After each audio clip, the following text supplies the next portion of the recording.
Hello, everyone. Hello, everyone. Happy Monday, y'all. Yes, I missed the Citadel on Friday. I got some concerned messages, missing my daily recording. My apologies. Let me just tell you, number one, it slipped my mind because my day was so busy. But number two, I took a little siesta this weekend from all social media. It was lovely. It was fabulous. It was very much needed. I practice what I preach. Everything I study and I do, I always take the weekends. Like, I think I was doing this Citadel every single day, even Saturday and Sunday, when I made that commitment to be here all of December. But when the new year came, I said I'll do it Monday through Friday. I'm not going to do it. Oh, excuse me. Hold on one second. That was my friend Gino. He was calling me. I'm going to have to call him back in just 1 second. Let me text him. I'll call you in 1 minute. There we go. So yes, Monday through Friday is my daily messages. But like I said, I got a little too busy, had a little too much on my plate. I had a lot of back work. Anyways, I'm back. We are in for step 11, you guys. We are on the 11th step toward riches. We are still in our Napoleon Hill, Think and Grow Rich. And this is a powerful, powerful chapter. It's the subconscious mind, the connecting link.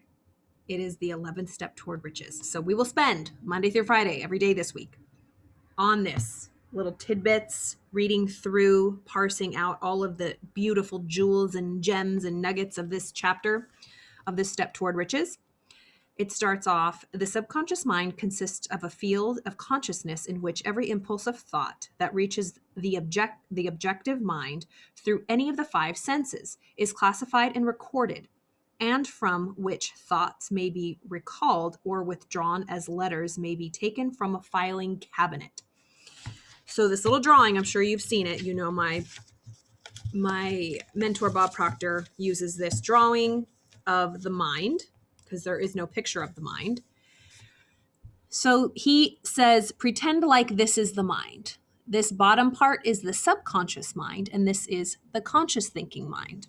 Well, these little five antennas are our senses: see, hear, smell, taste, touch. Those are the pathways, like I mentioned. Everything we see, everything we hear, everything we smell, everything we touch, it's information that our bodies, this machine that is our physical solid body, is taking in and internalizing. And I've mentioned it before. I remember when I first started studying psychology, and the Greeks used to call the subconscious, the psyche, the study of the soul or the spirit. And that's really, our subconscious mind is where our heart is. That's where our programming is. And, you know, between the ages, from when we're in the womb until we're about 8 is when our foundation is being laid. And that top part, that subconscious mind, that top part isn't formed yet. So everything is just going in here. Your parents, your language, your food.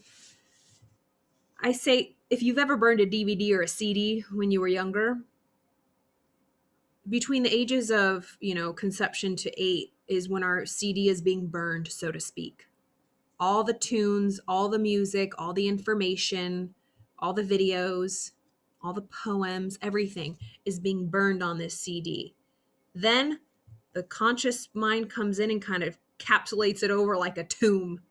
And that DVD or CD just gets played over and over and over on repeat until we're like, you know what? I don't like that song. I hate that song. I actually hate that song. I hate the way it makes me feel. I hate the way what it makes me do, what it makes me think.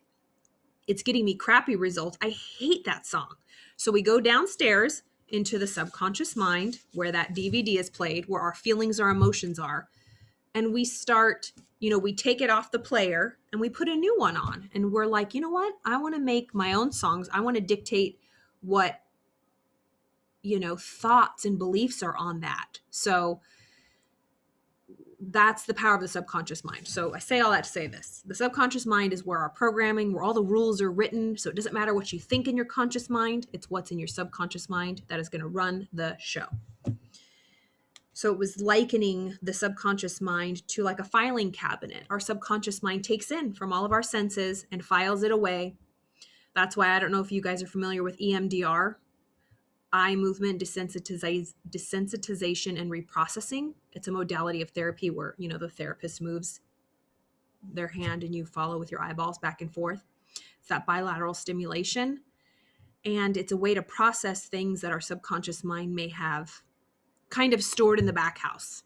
I likened it to a freezer or a refrigerator. If you buy too much food, you have to put it and store it in the freezer so it lasts. You kind of hold it in there in the storage in the freezer. But things start melting and defrosting. You have to take it out and defrost it. And sometimes you don't want to. They're memories of trauma or negative things from the past. So the subconscious mind is like the freezer. It freezes. So if I always remember when I was younger, I was really sick. And I remember we used to eat like saltine crackers and Sprite. But now, as I'm older, I cannot stand saltine crackers and Sprite because it makes me sick. It always reminds me of when I was ill or was nauseated. And I'm sure you can think of something that you had a bad memory with, whether it be a food you didn't like from a bad memory or a scent. If you had somebody that you didn't really like who had a certain perfume, every time you smell it, you're like, oh, the memories come flooding back. That's the way our subconscious mind stores memories and stores usually bad memories or trauma or things that hold us back. It says it receives and files, the subconscious mind receives and files sense impressions or thoughts, regardless of their nature. You may voluntarily plant in your subconscious mind any plan, thought, or purpose which you desire to translate into its physical or monetary equivalent. The subconscious acts first on the dominating desires which have been mixed with emotion and feeling, such as faith. So that's kind of what I said in this little picture. If it's not in your heart, if it's not in the subconscious mind, if you haven't given emotion, if your heart's not in it, if you're not feeling it, it's most likely not going to show up in your life because you haven't became emotionally involved in it. How many thoughts do we have? We're with a friend. We're like, oh, that's so exciting. Yeah, let's do it. And then everyone forgets about it the next day. It wasn't in you didn't put it in the deeper recesses. I've said this before here. Your mind is a garden. Your thoughts are seeds. You can grow flowers or you can grow weeds. Think of your subconscious mind as that deep, fertile garden. Anything you plant in it will grow, good or bad. We highly overestimate our ability to control what goes in. We're like, I don't get brainwashed. I don't do this. I can't be easily persuaded. Let me tell you, we all can. We grossly overestimate our ability to weed out things, and we underestimate the power of suggestion and the power of what the outside world, whether it be the news, social media, songs, food, religion, anything, has an effect on us. This chapter reminds me of one of my favorite books. I think I've shared it with you guys before, As a Man Thinketh. He talks about, this is in the effect of thought on circumstances. It says, the psyche or the soul, the Greeks called it the soul, the psyche. The soul attracts that which it secretly harbors, that which it loves, and also that which it fears. It reaches the height of its cherished aspirations. It falls to the level of its unchastened desires. And circumstances are the means by which the soul receives its own. So the soul attracts that which it secretly harbors. Every thought seed, every thought is a seed, my friends. Every thought seed sown or allowed to fall into the mind and to take root there produces its own, blossoming sooner or later into act and bearing its own fruitage of opportunity and circumstance. Good thoughts bear good fruit, bad thoughts bear bad fruit. It really is that simple. But let me tell you, I deal with that on a daily basis. I'm sure you all do. If you don't, tell me when your masterclass is, because I'd love to attend. yeah, so we're just going to delve into the subconscious mind, the power of the subconscious mind, and how we can use it toward achieving our goals. And yeah, it's just such a good topic. I literally study it on a daily basis. And reprogramming it, like I said, through EMDR or through parts work. There's IFS, internal family systems, in the therapy world. I do that with my clients, but I use it on myself. Repetition is the key to getting seeds planted in your subconscious mind. Think about, I want you for this next week to be aware of the repetitive thoughts. There's also a thing, if you've heard cognitive behavioral therapy, CBT, it's pretty much the cycle of thoughts, feelings, behavior. We think something, it makes us feel a certain way, and then we act a certain way. So if I think, ugh, I'm fat, it makes me feel anxious, unworthy, pissed, irritated, and then I want to go eat a cookie. Like, that is the negative cycle. That's just a silly example, but pay attention to the repetitive thoughts you have, good or bad. And the majority, unfortunately, in my experience, are negative. Dr. Amen calls them automatic negative thoughts, or ants. What kind of ants do you have crawling around in your mind? Notice how you feel. And usually we will feel it before we're even aware we're thinking of it. You can feel anxious. You can feel unsettled, irritated when you get in the car after you leave and nothing happened. You're like, nothing happened in our conscious mind. We can't think of it. But something was triggered in our subconscious mind. Perhaps when you were talking to a friend, you smelt a cologne of an ex-lover.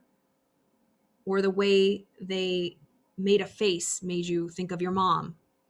Or something. It's so subtle. So always sit down with yourself when you realize you're in a bad vibe, when you feel like just something, you're irritated, you're in a bad way. Kind of close your eyes, just take a breath and say, what is this about? What is this about? And you might be shocked of what comes up, allowing that subconscious mind to float up. And it takes work. It takes discipline, because when do we ever give ourselves that moment? We're always so busy, go, go, go. I had a nice, like I said, this weekend I took off, and just allowing myself to regroup, reassess. Like we talked about planning, I have really revisited my plan of the things I want to do. I got quiet. I journaled a lot. And that is the number one priority. I love the Citadel. I love doing this, and it keeps me accountable. And I love studying Think and Grow Rich. I can't do it enough. Actually, there's 3 more. So we're going to do this lesson, the 11th step. Then there's the 12th step, and then the 13th step. So we're going to go through pretty much all of February. And then starting March, I want to do a weekly class that I will offer for the Citadel for free. It's something that I really want to do. I want to just, like I said, I did, some of you guys are in here. We did a 6-week for the Actors Workout Studio kind of mindset work around how to build a character, or really just studying ourselves, know thyself. So I want to do that again. I'm going to start doing that probably in March. So keep an eye out. If you're interested, message me your email, and I can email you, put you on the list, and get you on the Zoom call, because there'll be live Zoom calls. It's going to be, I want it to be mindfulness and mindset. So really a moment to be quiet through our week, to really go inside, know ourselves, and study together. That's what I want to do. So if you want to be a part of that, message me and send me your email, and I'll get you on the list. And we're going to do it in March every week, TBD, to be determined the time. But I'm excited. I'm looking forward to it. And as always, I thank you so much. I hope you'll have a wonderful week. Happy Monday, and I'll see you guys tomorrow.